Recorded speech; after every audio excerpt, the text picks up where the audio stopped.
今天呢，我想祛魅一个大多数人都会觉得很神秘的一个投資市場，恰巧呢，也是我所在的這個投資市場，就是私人股權市場。那我們用買白菜的邏輯哈，去講一下這個神秘感非常強的投資市場，它到底是怎麼運作的？爭取啊，咱們讓8歲和80歲的都能聽懂。最後也跟大家深度的說一下，就我對於這個公開市場和私人市場這兩種市場的這個區別，我認為都在哪兒？我相信是跟絕大多數人說的都不是很一樣。我也希望大家聽完之後呢，能有那種茅塞頓開，好像說的有點誇張了哈，但是我希望可以是有那種靈光一現的感覺。那為什麼用買白菜這邏輯呢？其實也不一定是白菜了，換成什麼瓜果蔬菜都或者日用品哈，其實都是可以的。因為任何領域裡面的運行邏輯都大差不差，只是說叫法不一樣，其實都是被一層一層傳遞出去這麼一個商品嘛。也就是說，不同的領域給他們掛了不同的一個現象，然後感覺上就好像是不相通一樣，但其實就是換了層皮而已，內核邏輯都是差不多的。另外啊，就是我祖輩呢是東北農村種地的，所以我對於蔬菜啊、水果啊，就這種東西，它自然就是有一種特別親切的感覺。我小時候也偶爾會跟我的祖輩在農村生活，那個是真農村啊，不是說像我們現在說的好像是挺現代化的那種農村，那個農村是沒有下水道的，到現在也沒有。我就記得有很多年，這白天自來水都不是24小時供應的，好像早上8點之前是有自來水的，然後其他的時間你就得去打井水，然後到了飯點呢，你要去地裡去摘菜去。說回這私人股權市場哈，基本上大家聽說過的就是有錢人吶，多多少少的都在這個行業裡面投資。那每一個國家的門檻哈，對這個私人股權市場其實也不太一樣。在美國國內呢，不同的條款也是有不同的門檻的，這個聽起來就非常的複雜，感覺就是另外一個世界的這種感覺。但是這個事兒呢，其實內核的這個邏輯並沒有那麼的複雜，只是說現在有很多的這個專有名詞把這事兒說的好像特別的複雜的，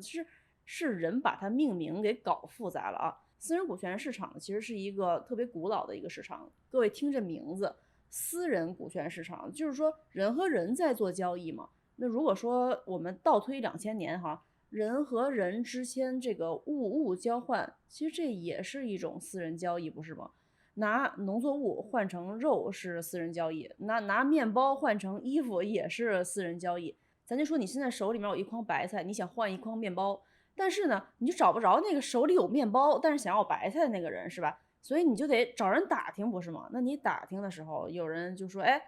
我知道好像是有人願意拿這個麵包換白菜，我可以問問他哈，願不願意跟你換？最後一問，人家真願意。於是呢，你中間人手裡面有麵包想換白菜，這人，哎，你們3個一連上，這交易呢就成功了。你拿到了你想要的這個麵包，對方呢也拿到了他想要的白菜。那你為了感謝這個中間人促成這個交易嘛，那你就分給他一些白菜。剛才我說這事兒哈，根據複雜程度不一樣，涉及到的人數，還有麵包和蔬菜的這個交易數量不一樣，就會出現不同的市場。白菜和麵包的這個交易哈非常大，比如說5萬顆白菜換4萬個麵包，就這種就是私人市場裡面做的事兒。那蔬菜和麵包交易量比較小的時候呢，比如說3顆白菜換2麵包，那這個就是公開市場，或者說我們也經常管它叫股市了，這就是股市裡面做的事兒。但是就像剛才我說的一樣哈，咱們套用這個賣白菜的原理，我們想一想，白菜從農場裡面種出來到我們每個人的手上，就是我們去超市或者說菜市場去買白菜回家做飯，到這個環節中間，它到底是經歷了什麼？比如說這個菜農一下子他種出5萬顆白菜，那他賣給個人的話，哈，這啥時候能賣完呢？他得賣個，比如說5萬個是吧？5萬個人，一人1顆白菜才能賣完。所以這時候呢，他就需要一下子，比如說賣掉2萬顆白菜，然後再賣掉，比如說1萬5，然後再賣掉1萬5。這個時候這5萬個白菜不就全都賣掉了嗎？那這一波就屬於大型的這個經銷商這個層面，就大買家層面。那這個大買家往下，他也要賣給一些稍微小一點的這個中型的買家吧，咱們就說是，那中型的買家可能他買不了1萬顆白菜，但是他能買個，比如說3-5千，5-6千，這個買個3-5千、5-6千的這個中型的買家，那這個中型的買家呢，他再往下，那這個就是比較小一點的這個小商販，就是菜市場裡面的商販哈。那他们可能一下子就能买个50个甚至100个，就大概这个量。最后咱们再从这个小商贩这儿再去一颗一颗的这个买白菜，大概就这么一个过程哈。所以现在大家发现，那每一层从农场到这个大买家，到中型买家，到小商贩，再到你这儿，这每一层的这个购买能力其實都是不太一樣的，對吧？信息肯定也是不對稱的，因為你想想啊，我們平時去買這個白菜的時候，很難知道這白菜到底是從哪個農場種出來的吧？你也不知道上面這個中型和大型的買家都是誰，是不是？每一層能夠賺到的這利潤也是不一樣的，需要承擔這風險呢也是不一樣的。那越大的買家，他就得承擔這種萬一白菜賣不出去，可能就要砸手裡面這些風險。這個就跟剛才我說的，就是這個投資領域啊，其實邏輯是一模一樣的，但中間其實還有一種情況稍微有點特殊。就比如說現在有一家公司，他就說我能把你所有產的這個白菜全都給你賣出去。但這裡面有一個問題啊，就是你現在這白菜，你要是按一顆一顆賣的話哈，很多人呢一顆大白菜買回家，可能就只能吃完半顆，那剩下半顆還沒來得及把它做成湯做成菜呢，它就已經爛了。這個最終肯定會影響白菜的這個銷售的嘛。這問題怎麼解決呢？那為了解決這個問題，就是讓大家更有意願去買這個白菜，他就把這個菜農這農場裡面這個白菜哈，全都包下來以後呢，他把這一顆一顆白菜哈，把它分成4瓣，然後他給你包好了再賣。這樣的話，大家就更有意願去買這1/4顆白菜，因為你一次買1/4顆白菜，你2頓就吃完了嘛，它不會浪費，大家這個買的意願會比較強。這個就是上市之後這股票的這個概念，把農場包下來這公司就是證券公司，然後呢，各位手裡面買的這個切好的這白菜就是公開市場裡面這股票。各位想一想哈。從菜農把這大白菜種出來，一直到最後大家上這超市把這1/4顆白菜買回家，中間也是經歷很多層的呀，每一層都需要加一次價。咱們這個例子再稍微細節一點哈，咱們就說現在有這麼一大買家，他就看見這個菜農種這白菜市面上沒有嘛，他就覺得這白菜要是在市場上賣的話，愛吃的人肯定是很多的，很好賣。於是他呢就跟這個菜農說哈，你那邊我可以跟你預定，好比說2萬顆白菜，我呢我就先給你5000顆白菜這個錢，然後後面等我收到了剩下那個15000顆白菜，我再把這錢剩下的些給你。可是這菜農說，雖然說這白菜種出來很好吃哈，可是我這產量啊，可不一定馬上就能達到2萬顆，我需要點時間。那這個時候大買家就說，哎，我正好認識一些專家呀，我能夠幫你實現這個量產。那這個大買家因為看好了這白菜嘛，他通過自己的一些關係呀，然後去幫助這個菜農去實現這個量產，達到2萬顆的這結果。但是對於這個大買家來說呢，買這麼多白菜也是挺有風險的一個事兒，不是嗎？那我怎麼樣去跟這個白菜的這個菜農簽一合同，才能保證最後我花的這錢我是能得到這些白菜？那我這些白菜我是一點一點拿2000個2000個拿呀，還是說這一下子我全給你這2萬顆？所以簽合同時候呢，就非常要小心，這個合同啊也會比較複雜一點，而且這個定價哈也需要一個策略。這大買家心想了，我買2萬顆白菜，我還在這中間我出力出關係，我幫你實現量產。你這個菜農總得給我一個比較低的一個價格吧。另外我拿到這白菜之後，萬一我往下面中型買家，就是批發商這一層，我賣給他們的時候，我這一下子我2萬顆白菜，我短時間內賣不掉怎麼辦呢？這未來發生的損失，可能會出現的損失哈，這我也得算進去。那這個我就得加到我賣給批發商的這個價格上面，但是價格呢也不能太貴，那太貴了這批發商還不一定願意買呢，對不對？批發商這種中型買家可能數量呢會比較多，好比說哈，500到1000顆白菜就這麼一批買家，那這一批批發商呢，可能這一地區我能找着20個。這個時候，好比說平時呢有一個一口氣能買500顆的這個批發商，他突然就不買了，我得臨時再找新的批發商，對吧？那這個難度哈，大概率會比找一個一口氣能夠買得起5000顆白菜的這種買家要簡單很多。而且呢，就算他是不買了，最後我也沒找到這一口氣能買500顆的這批發商，這500顆白菜我爛倉庫裡面可能這個我已經賺到的這些利潤哈，已經能夠覆蓋這個爛白菜的風險了。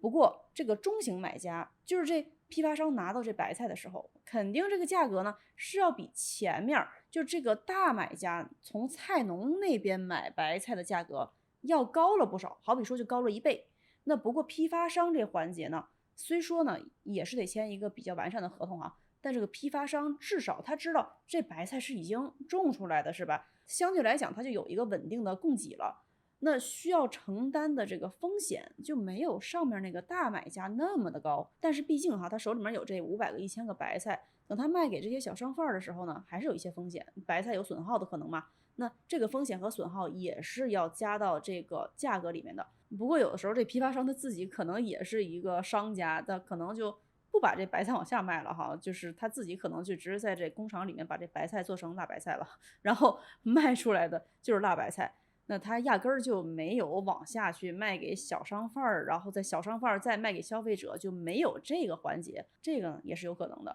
等到零售的時候，就是說小商販賣給這個普通消費者的時候呢，那這個白菜的價格8、9不離10，跟那個這個菜農當時賣給大買家的這個價格相比，已經高了好幾倍了。哪怕說是有這麼一個買家，比如說他是一連鎖超市哈，從白菜這大買家手裡面一口氣把這2萬顆白菜他全包了。然後呢，把1顆白菜這切成4瓣那麼賣，哪怕是這樣的話，它中間呢也是多了很多除了白菜本身以外的一些費用，比如說跟這個大買家要怎麼談判呢？怎麼簽合同啊？簽多長時間合同啊？怎麼保證這個白菜能夠持續穩定的供應啊？要是斷供了的話，這風險到底應該誰承擔呢？那這白菜的質量怎麼評估？這些哈都得寫進合同裡面。然後這連鎖超市他拿到了這白菜以後呢，在哪兒把這些白菜切開？那衛生條件又怎麼保證？切白菜的時候，人工也是有費用的。重新把這個白菜給打包起來，這材料費也是有費用的。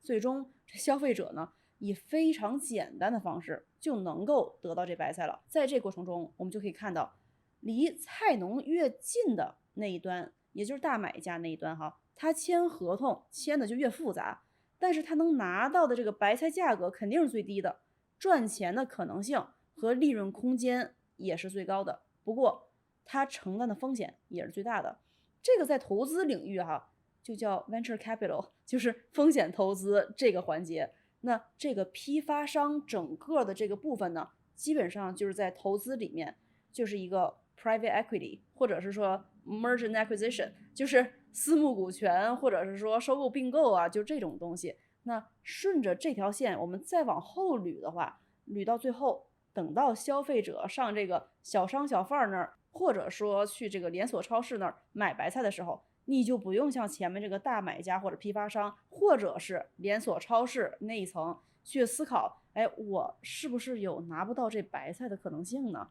因為這白菜它已經擺在你眼前了呀，這個合同你都不用簽了，你拿到的直接就是一個買白菜的收據，但是這白菜的價格肯定是整個交易鏈條裡面最貴的那個價格，再賺錢的可能性和利潤空間也是最低的。因為你想再從你手裡面把這白菜賣給比如說其他人，比如說哈，你的某一個鄰居，你鄰居可不一定願意去出一個比你買白菜的這個價格更高的一價格去買你手裡這白菜，對吧？這事兒可就不好說了。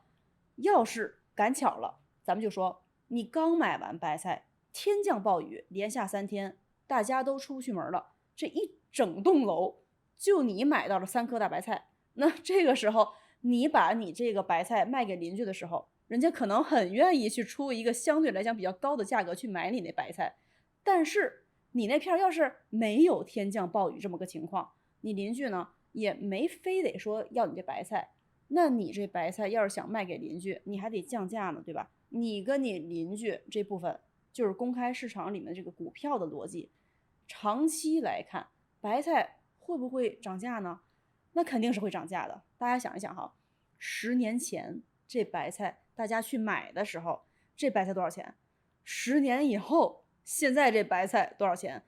我就記得我小時候哈，20多年前的時候了，那時候剛入冬，我還挺小的，我奶呢就帶我就去買這個白菜。我是東北人嘛，東北人一到冬天，各家各戶都喜歡積酸菜，所以剛到入冬的時候，在東北白菜是相當暢銷的。我就記得那個時候有一大哥拉了一小卡車的白菜，就在我們家附近就那個區域直接就去賣。那個時候我記得特別清楚哈，那个白菜才人民幣1毛錢一顆，現在哪有1毛錢一顆的白菜呀？所以說，隨着通貨膨脹，錢越來越不值錢，白菜漲價那是一定的，股票也一定會漲的。不過雖然說哈，整體來看，白菜作為一種蔬菜這個種類價格會上漲，但是其中可能有一些品種，因為它確實非常的熱門，所以會格外的漲價。還有一些呢，它價格不一定會漲，還有一些它很可能它銷量不好，它就被市場淘汰掉了。這個呢，就像股市，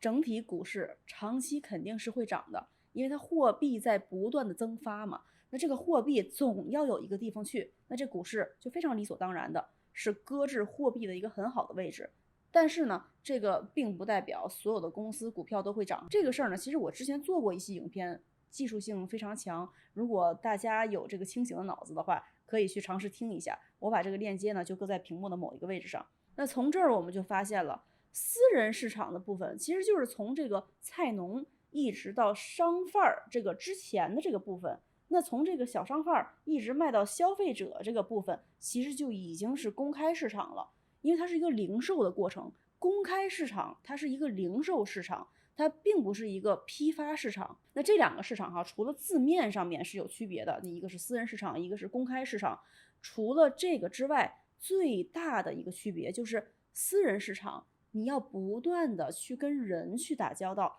有很多的這個交流啊、商討啊、建立關係的這個過程。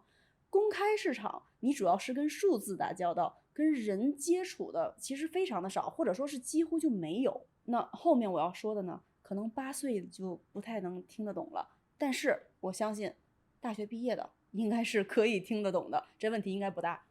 很多人會覺得哈，公開市場和私人市場之間主要是一個渠道問題，就是說大家不知道這怎麼樣去參與到這個市場裡面，所以大家就會覺得這市場可能所有的信息啊都特別的高深。我承認這裡面確實是有很多這個渠道的問題，但是呢，渠道或者說是資質，只是後來這些法律設立出來的一些條條框框，它並不是這兩個市場的核心區別。那這兩個市場的核心區別是在哪兒呢？是在參與這兩種市場的人有非常大的思維方式的差距和對世界運行規則理解上的這個差異。能在私人股權市場裡面做得還不錯的這些參與者呢，到公開市場，就是說零售市場、股市裡面，他們依然相對大多數人來說還是可以有一個不錯的結果的。那因為思維和思路它是在線的嘛。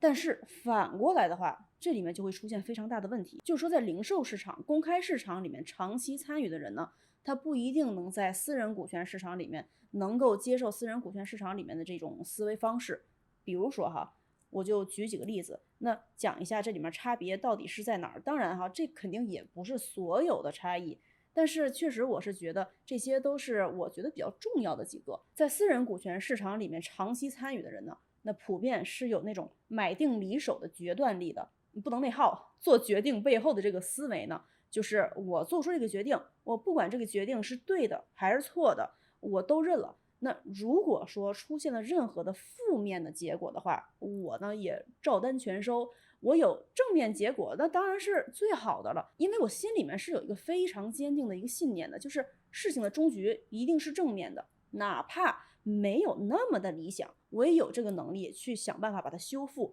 或者說是再次去做嘗試。這種決斷力是用強大的自信心和對自然規律的理解來支撐的，它會讓更多人看重的呢是這個搭建交易的過程，而不是會去非常執着於這個結果，因為結果不是任何一個人或者任何一件事兒就可以控制得了的。你用同樣的這個判斷方式去做多次決定，出來的結果都是有一個正態分布的，就是說它這個出來的結果呀是有理想的，也有不那麼理想的，但是這個正負一抵，大結局會是一個正向的，這就是一個自然規律哈。我推薦大家去買一個那個高爾頓板來時刻提醒自己，但是沒有這種決斷力的後果，就是你會陷入一種無限的內耗，做了決定呢，你事後會懷疑，你做這決定是不是錯的呀？那沒做決定的話，當然你就沒有結果，那你回頭就會覺得，哎，當時我去做這決定就对了，然後你就會陷入一死循環裡面出不來，直到把自己的这个精神力全部耗尽。当然啊，这還不一定是個壞事兒，因為它可能是一個觸底反彈的這麼一個轉機。不過這事兒呢，我等會兒會再提到哈，咱們再細說。還有另外一個特質就是耐心，超乎尋常的耐心。因為你在這個私人市場裡面，你不會像在這個零售市場裡面，你隨時都有機會撤出來。至少呢，你在公開市場你有這麼一個選項，在私人市場裡面並不一定是這樣的。你要等着事情發生，等着公司往前發展。如果說你提前用，比如說有種東西哈，它就叫做 tender offer， 大概意思呢就是說私人市场裡面有這麼一個股權轉手的這種交易，那我們也管它叫做一級市場裡面的二級市場。但是如果說你要是做這樣的交易的話呢，你很可能會損失掉你後面這整個公司發展期間出現的一些新的這個價值的增長。不過好處呢，就是如果說哈，你做一些這種轉賣的話呢，你也可以降低自己把這個所有雞蛋都擱在一個籃子裡面這種風險，那把自己本金可以就先撤出來了。總之，你參與這個市場就有必要有足夠的耐心，得有一個那種延遲滿足的意識。你得能夠理解哈，這個短期之內公司發展都是處在一個不斷出現問題、不斷解決問題的這個路徑上面。而且不光是公司了，那其實我們生活中也是這樣的。很多的時候呢，我們想要達到某一個目標，那就是在出現問題、解決問題這個無限循環上面嘛。那一直到這個目標實現，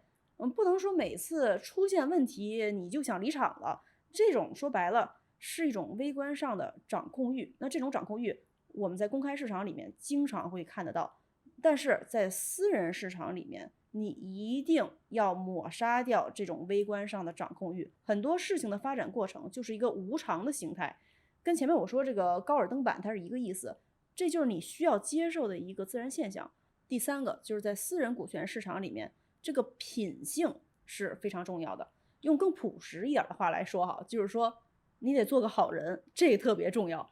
要有觀察自己、觀察世界、觀察他人的這個能力。這個地方呢，我多說兩句哈，因為這個事兒可能大家不是特別好理解，考驗各位耐心的時候到了哈。因為在公開市場裡面是幾乎不涉及到品性這問題的，在私人市場裡面比較前線的這些談交易的人哈，你跟什麼樣的人去合作，什麼樣的人是一個你可以信任的人，什麼樣的人是可以跟你站在一起解決問題的，還有預判未來可能會出現的一些問題的，這個是一個非常非常重要的關卡。咱說實話，所有的法律都是防君子不防小人，最終的解釋權大概率是歸有辦法解釋的人的。所有的道德只能用來約束自己，不能用來約束他人。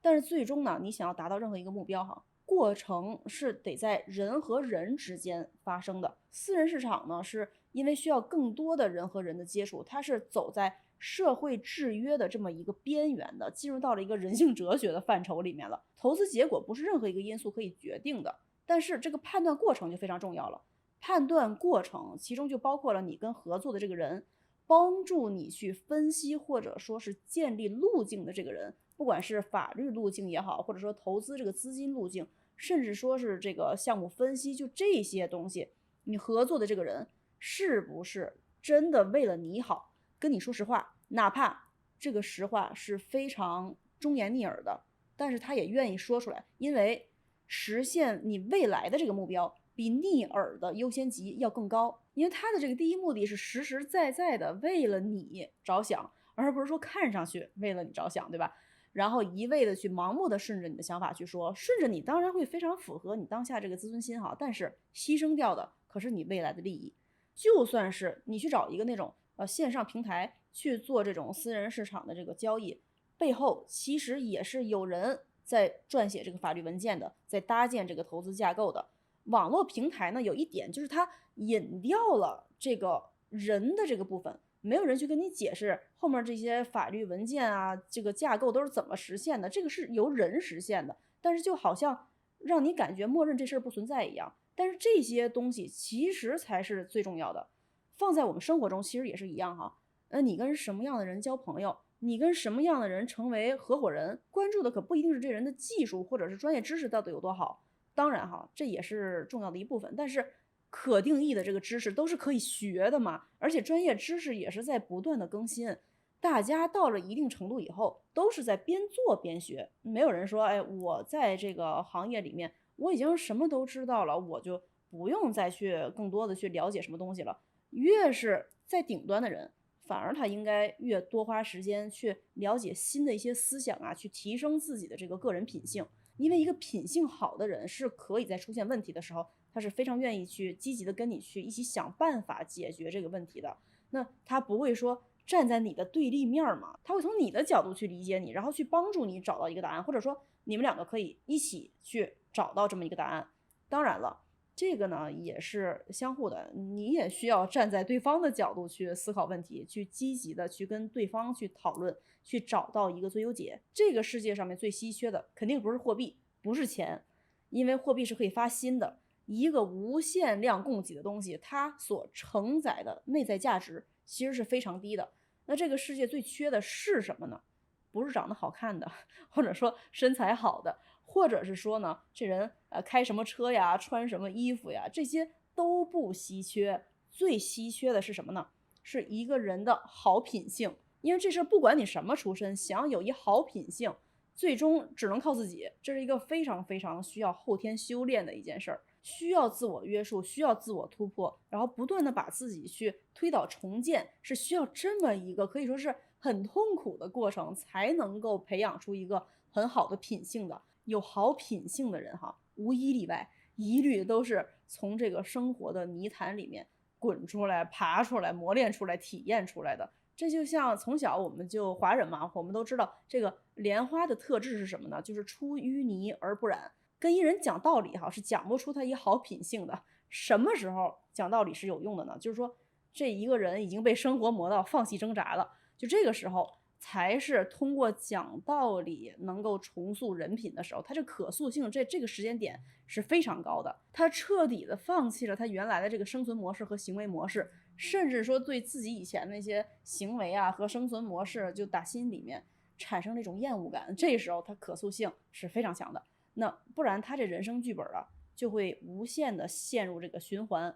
這也是為什麼經常我們聽到一句話，就是一個人哈，在發生巨大蛻變之前，一定會經歷這種巨大的痛苦，沒發生脫胎換骨的蛻變，就是痛感還沒有達到讓他放棄掙扎這程度，願意接受重建的這個程度。那所以品性好的人在現實生活中哈是非常非常珍貴的。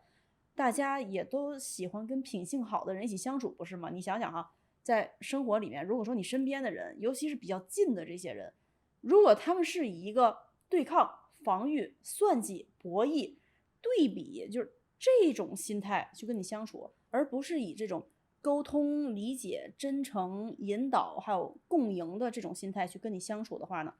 那你這未來的生活沒有最混亂，只有更混亂。這個事兒我其實還是覺得挺幸運的，因為我身邊就圍繞着這麼一群有這種溝通、理解、真誠引導和共贏心態的人。那這個對於我來說哈，是我人生自我提升和自我成長的一個非常有力的這麼一個助推器。而且我覺得有的時候其實我們都不需要身邊有那麼多這種人，我們只需要那麼一兩個離我們非常近的品性非常好的人，我們的人生走向未來肯定都是會完全不一樣的。所以我相信哈，肯定有朋友就聽說過，說你要判斷這個人啊，這個現在和未來的話，你就看他身邊距離最近的長期相處的人是什麼樣的，因為這個人現在和未來的這個品性和人生故事線一定會跟他身邊的這些人越來越像。有些朋友可能知道，我是一個學現代藝術的，我有一現代藝術研究生學位。因為現在呢，我在私人股權市場裡面做合夥人，我經常被問到的一個事兒，就這跨度也太大了，你這怎麼發生的呢？當然哈，也是有很多質疑，就是說你學藝術的，你跑這投資市場裡面，這靠譜嗎？這個其實中間啊也是有挺多故事的，這個下期我可以跟大家講一講。如果大家有什麼問題想直接問我的話呢，歡迎大家加入到我這個郵件列表裡面，我偶爾會組織那種線上的直播，大家想問什麼的話，就可以直接問，我当時都会实問實答。咱们再说回这个私人市场啊，就这个私人市场，刚才我提到了一些特点，就是你需要这个耐心呐，然後決斷力啊、品性啊，這些其實都是非常難量化的一些東西，因為它沒有辦法準確的去描述什麼叫好，什麼叫不好，什麼是對，什麼是錯，它是一種不確定的這麼一個混沌狀態，所以很多人就會覺得這個私人市場是一個非常神秘的這麼一個市場，因為這個市場確實是非常考驗人性的，但是人性本來就是一個無法衡量的這麼一個東西，它是一個需要經驗和直覺上的這麼一個判斷，是需要人生經歷裡面去反覆進行反思，然後獲得的這麼一種能力。而且討論對錯這事兒本來就是我們小的時候被培訓出來的，我們要是沒有上過那麼些學，我們不會用對錯的方式去想問題。這個世界哈，不確定才是常態。如果說這世界上面有幾個事兒它是確定的話，第一個，我們所有人最終都會離開這個世界，這個是從出生那天就已經定好的。第二個就是我們不知道我們會什麼時候離開這個世界，這事兒呢也是定好的。所以沒事少內耗，想幹的事趕緊幹，想休息趕緊休息，想說的話趕緊說，因為你根本就不知道明天會不會來呀，你到底有沒有機會再說這些話做這些事兒了。那第三個呢，就是世界是混沌無常的，這個事兒也是確定的。私人市場這個信息上面確實非常閉塞，有很多的法律的條條框框哈。那這些條條框框哈，是把一些可能從認知上面就不是那麼適合這個市場的人呢，以一種比較粗暴的方式就給篩出去了。但是呢，另外很多時候我不得不承認，這種信息的閉塞也是因為有資源有渠道的人暫時呢認為你可能還不一定適合進入到這個市場裡面，所以這個渠道就暫時沒有給你放開。但是這個背後的思考過程，大多數人是不會跟你說的嘛，所以很多人也不知道，所以就給人一種感覺，就這市場很神秘，是進不去的。那我個人的看法哈，就是私人市場考驗的並不是說你有多少錢，錢只是其中的一個部分而已。很多的時候呢，是你對於世界的理解程度和你自身打磨你自己思維和認知的程度，到底有沒有達到那個高度？你有沒有分辨人、看穿人的這個能力？你有沒有這種宏觀趨勢的靈敏度？那這個跟對於人文吶和歷史的這個了解還是有一些要求的。而且對於不確定性、負面結果、不同意見的時候，你會做出什麼樣的反應和行為？還有就是自我更新和自我提升的這個速度，這些才是私人市場和公開市場參與者最大的一個分水嶺。所以說，私人市場啊，就是一個對人要求非常高的地方，它對於人要求高，風險大，但是回報也是很大的。門檻低，對於人的要求低，風險低，回報相對來講也是會比較低的。那這個就非常符合自然規律，是吧？做人生選擇的時候，其實不也是這個邏輯嗎？大家一提到投資呢，就喜歡把這個重點放在錢上面。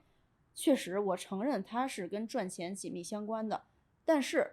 我的一位前輩也是這麼說的，他說錢從來不是賺來的，錢是帶來的。什麼意思呢？就是說你把這個人做好，你就可以把事兒做好，你把事兒做好了，這個錢自然就會來的。但是最底層的這個基石是做人，把人做好不一定能夠保證你這個財富積累有多麼高，當首富什麼的哈。但是如果你連人都沒做好的話，那這個基石沒有打好，哪怕你最終拼盡蠻力得到了一個財富積累的這麼一個效果，它也會早晚有一天從你手裡面以其他的方式流走的。那我這麼說呢，可能有點偏頗，但是這個只是我個人的一些想法了。私人市場它更多的是一個哲學問題，公開市場它更多的是一個計算的問題。當然哈，如果能把這個哲學問題想明白的話，你在公開市場很可能也可以得到一個比較好的這麼一個結果。這也是為什麼回頭再看，我覺得我學藝術這事兒對於我後來的這個人生幫助是非常大的，因為藝術它是一種可視化的哲學嘛。那這個具體的故事我下期會跟大家再細講。咱們再說回心態這個事兒，如果說通過這個越來越精巧的計算，以這種心態去參與到市場裡面的話，在公開市場我承認是可以得到一些物質結果的，但是在私人市場，我覺得這個放在10年、20年的這個時間維度上來看的話呢，是很難維持的，因为这个市场里面的参与者并没有那么的多，游走时间长了，里面肯定会有一个无形的信誉积分。其实我们平时做人不也是吗？我们生活里面这些行为也是无形的在给自己做一个信誉积分，包括我现在做的每一期影片，我也是在给自己做一个信誉积分啊。巴菲特呢就说過這麼一句話，他說你去建立這個信譽啊是一個非常漫長的過程，但是你毀掉它是非常容易的。那這個中間呢，對於一個人的品性就有一個非常非常高的要求了。靠表演的話，它是肯定維持不了這麼長時間的。表演這個過程呢，是一個自損的過程。你做事情的時候，你腦子裡總是要去不停地帶入一個不符合真實自我的這樣一個形象。那這個對於自己的這個精神啊，是一個巨大的一種損耗。我在這兒可不是說我品性有多高尚哈，我自己也是一個半成品。咱們呢都是半成品，沒到我們離開這世界那一天之前，我們都是在不斷的去修復自己、修復生活的，就這麼一個過程嘛。那我希望這一期呢，我是從一個比較宏觀也比較哲學一點的角度吧，去跟大家整理了一下這個私人市場到底是個什麼東西，它跟公開市場有什麼樣的區別。那想參加這個比較小圈子的直播的話呢，可以加到我這個郵件列表裡面，到時候給大家發通知，好吧？這一期我們就先講到這兒了，我們下期見，拜拜。